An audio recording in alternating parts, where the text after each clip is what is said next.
I have an important announcement to make to the world. The time has come for us to open our eyes and our mind and start acknowledging the changes that are taking place in our world today. What I am sharing will shock you for two reasons. First, mankind never dreamed that a day would come when all the knowledge he requires would be placed in his hands. The second reason is the information I am sharing comes from the master teacher that the world knows as Jesus. And let me assure you that everything that you will see in this video is the absolute truth. And I can provide the evidence to prove it. This is the apocalypse treasure chest. The word apocalypse is another word used to describe the missing book of Revelation in the King James Bible. And the reason why it can be compared to a treasure chest is because the information that is inside has been hidden from us for 2,000 years. And what it contains are the secrets of man, past and future. Once this chest is open, it will start a new period of knowledge in the history of mankind. I would also like to add that once this chest is open, all the atheists will have all the information they need to prove the existence of the Creator. The agnostics, who believe that salvation can only come through knowledge, will have the information they need to prove that they were correct. The Christians will have the opportunity to replace their blind belief with a proven truth that comes from Jesus. And the children will have the tools they will need to build a better world.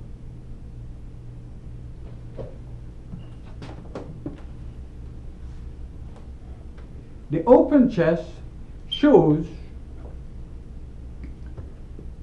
4 important warnings. The first is, Jesus said that religion have divided my people. We can go to the next warning because we can verify that this is the truth.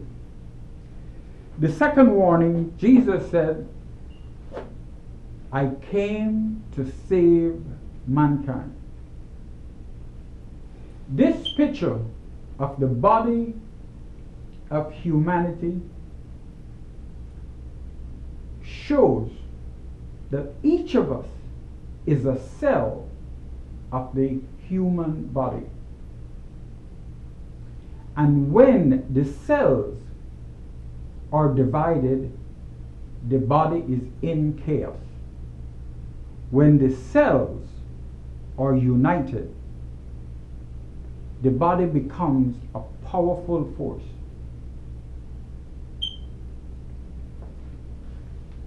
The third warning comes from Revelation 5, verse 3 to 5.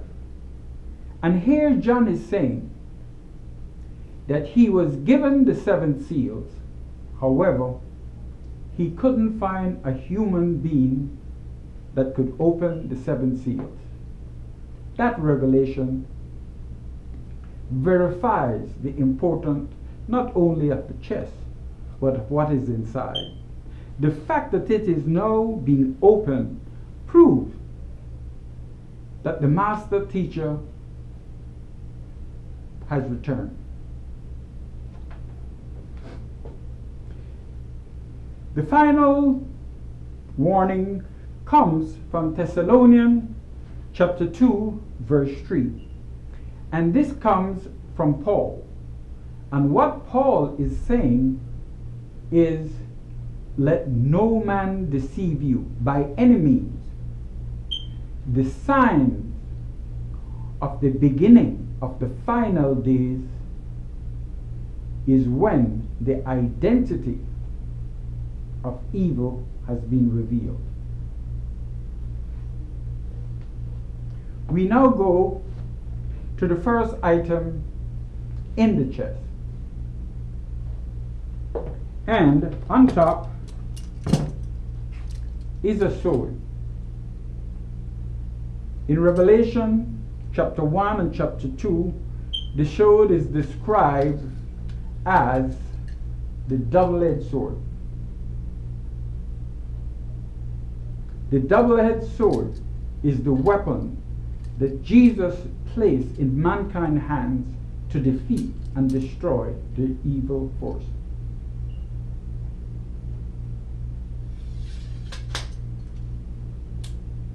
Out of his mouth came a double-edged sword.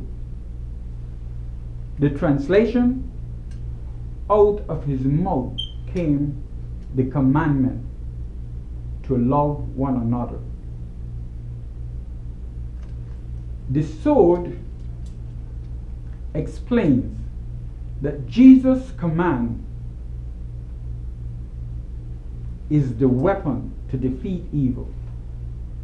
And his command was to love one another. The second item in the chest is the book of creation. What this book contains is the detailed information of what took place at the beginning of the creation of the universe, and also include the origin of the first two beings that created the human race. The third item, which is the last, is the decoding of the apocalypse. And I will just like to refresh your memory that John said no one could do it except Jesus. We now have two important books that for the first time in human history have completed the story of creation. And the important point is it allows us to prove the truth for ourselves.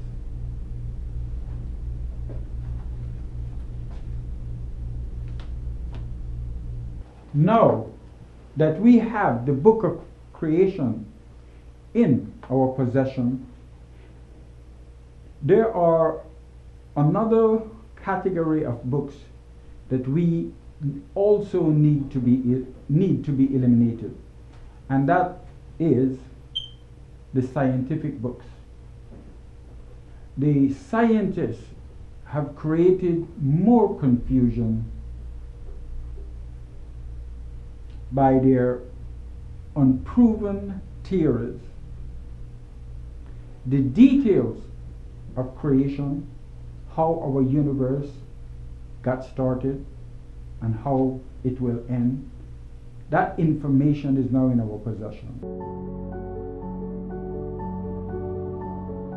Stephen Hawking wants big answers to big questions. How can we understand the universe? Is it arbitrary, or is there a grand design? Do we still need a God?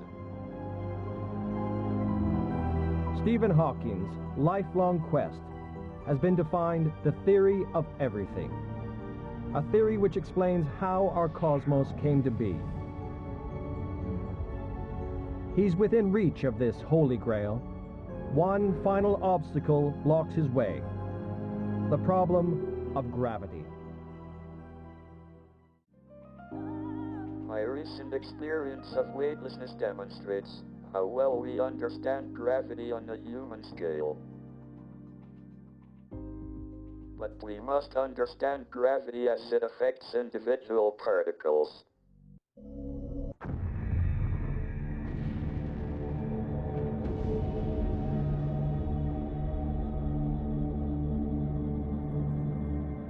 At the Big Bang, everything was one.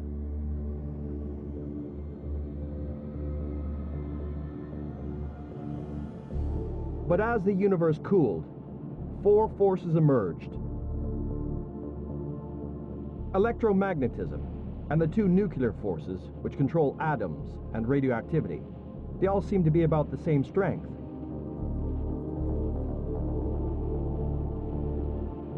But the fourth force, gravity, refuses to join the club. Professor Lisa Randall of Harvard University is a physicist who, like Hawking, is trying to bring gravity into line with the rest of nature. It turns out that gravity is many, many orders of magnitude weaker than the other forces. And certainly gravity doesn't seem that weak when you're climbing up a mountain. But with an incredibly tiny magnet, I can pick up this paperclip with a tiny magnet. Now, is that amazing? Well, this tiny magnet is competing against the gravitational force of the entire Earth. You heard it for yourself. The paperclip experiment proved that this small magnet was able to pick up this small paperclip without any reaction whatsoever from this gravity force that they have told us exists not only in the earth but also in the entire universe. Once you read Jesus' story of how creation began, you will have the necessary proof and to know what I know, because gravity does not exist. All the cosmologists were wrong. And I can give you a quick sample of why, how, and what really exists. According to the scientists, we are being pulled down in our chairs. Fruits or the apple is being pulled down to the earth by gravity, when the truth is we are not being pulled down, we are being pushed down by the energy pressure in the universe and by the law of activity created by God Himself. So, for the first time, we know no gravity. And there are many examples in this book that you will find out for yourself. We have been misled by people who are presenting their unproved theory as though it is true. Well, the truth is now here. I am offering a challenge to Stephen Hawking, to Hawking's students, and to all the cosmologists on the planet. And I want them to prove that the details of how our creation began is incorrect.